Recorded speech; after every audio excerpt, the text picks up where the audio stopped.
So I put together this short video just to help you work with the similes in the passage analysis question for the World of the Hero paper. Now, quite often when it comes to analysing a simile in a passage, students tend to give a rather generic response. We get things along the lines of, this simile would help the audience better visualise the scene in their minds, or this simile is particularly relatable to the Homeric audience. And whilst those comments are technically true, it's a listening audience and the words help bring it to life for them, if you want those level 4 and level 5 marks, we're going to have to go into more depth and isolate certain keywords from the simile for discussion. I quite often get asked, which keywords should I be picking out of the simile and discussing? It can be a little bit overwhelming for students, especially when Homer has these similes that go on for 3 or 4 lines. The easiest place to start is with the direct comparison. That's what a simile is. It's comparing one thing to something else. So if you look for the word that follows like or as, that's your starting point. And in the examples on the screen at the moment, they're the words that I put in bold. So as a minstrel, like a swallow's note, like a shadow or a dream, or like an angler. And then by all means, take other words out of the simile too if you want to develop your point further or make an additional comment. But if you're really struggling for what to talk about, you've got to go in for that direct comparison first. So I'm going to talk you through each of these similes, help you break them down, and then next time you come to a simile in a passage, hopefully you'll be able to look at it in a little bit more depth. So this first one from book 21, this is the moment that Odysseus, disguised as the beggar, has managed to string the bow when nobody else has. And he's taken the string, he's plucked it so it makes a sound. He's testing that he has kind of strung it to the right tension, right amount of tension rather. And it's that moment at which the suitors are going to have this horrible realization that this beggar is in fact Odysseus, and no doubt their punishment will come next. So Homer in this moment chooses to describe Odysseus as a minstrel. And a minstrel is another word for a bard. And if we think of the bards that we've come across in the Odyssey, Demodocus especially, Athenius, and then Homer himself who was a bard, we get this idea that bards have a special connection with the gods. Remember, Demodocus sees what's happening with Ares, Aphrodite and Hephaestus in that love triangle. Homer himself starts the Odyssey calling upon the muse to begin his story for him.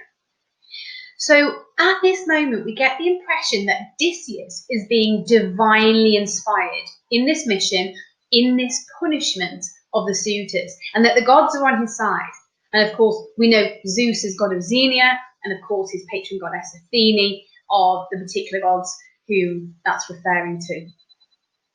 We've also got another part here of this passage that's also a simile, and that is the sound that the string makes when he plucks it, like a swallow's note. And that nicely links back to what we talked about with the minstrel there, because on the one hand, we've got a juxtaposition going on there, the idea that that note sounds so beautiful but also signifies the suitor's death.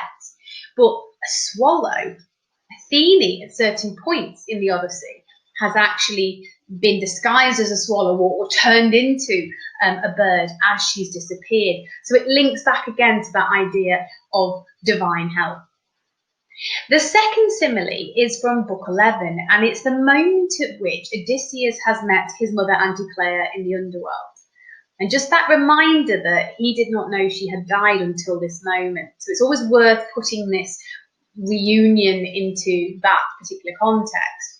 And when he goes to embrace her, we're told that 3 times, like a shadow or a dream, she slipped through my hands and left me pierced by an even sharper pain. So this time, we've got the words shadow or dream. Now, neither of them are tangible, can be touched. So that gives us the idea of the distance between Odysseus and his mother at this moment. But they're also quite temporary. A dream you quite often wake up from. Lots of the time you don't even remember them.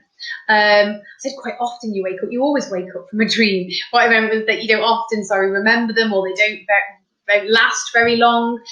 A shadow, again, depending on where the sun is, that's movable, disappears at certain parts of the day. So what this is all telling us is that this is going to be a fleeting, temporary moment between Odysseus and his mother, Anticlea. And that really adds to that pathos that he's not going to be able to stay with her. He is going to have to depart. And again, there's a juxtaposition to really reinforce this, because those aspects that I said weren't tangible are still able to hurt him. Extreme pain and even sharper pain can pierce him. Finally, our last simile comes from book 12, and this is the moment at which Odysseus encounters the monster Scylla. She's waited high up in her cave for a ship to pass, and then her 6 heads are going to come out at once and take 6 of the men from Odysseus's boat. And this is the simile that we're given by Homer.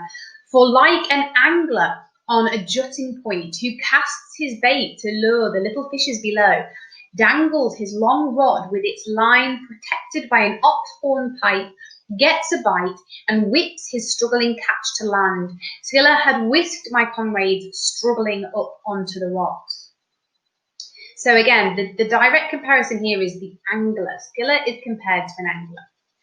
There's so much we can say about this. First of all, it really fits her actual location, if we think about it. She sat high up on a rock, waiting patiently, just like an angler does when it's waiting for a fish to take the bait. It also humanizes her, because there is that intelligence to lay a trap and to actually sit there patiently and wait. And of course, Scylla's a monster, so that's even more terrifying, that we get that added little bit of intelligence to her. And on top of that, the fact that the men, in comparison to her level of control, are simply little fishes is terrifying, because these are the warriors that fought at Troy. And the fact that they are reduced to little fishes shows us just how helpless they are in this particular moment. So that's how you break down a simile. And it's always a good idea to go and have a practice with some additional ones on your own as well. Have a little skim through, you'll find plenty in the Odyssey, and try breaking them down in the same way as I've done here, looking for those words that follow like and as, and linking them to the particular context at which that is happening.